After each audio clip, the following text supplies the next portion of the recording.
So in this Figma tutorial video, I will be showing you guys how to edit text opacity here in Figma. So once Figma's opened up, go to the bottom, select the T, create a text box, and add some text to your design.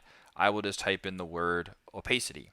Once that is done, double tap the text right here and simply just go ahead to the right hand side of your screen. There's a bunch of different options right here where you can go ahead. But if you just want to scroll down a little bit here where it says effects, you can go ahead and change the effects if you want. But what you're looking for here is this option that says type settings. And then right above that, it says appearance right here. Make sure that appearance is selected. So if you want to make it more, you can slide this bar to the left. If you want to make it less, you can slide it to the left.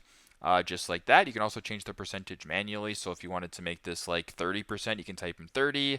And there you go. Your text is now lowered in opacity. If you want to make it 100 back to normal, you can do that as well. So pretty simple, pretty straightforward. That is how to edit text opacity here in Figma. Thanks again for watching and hope this helps.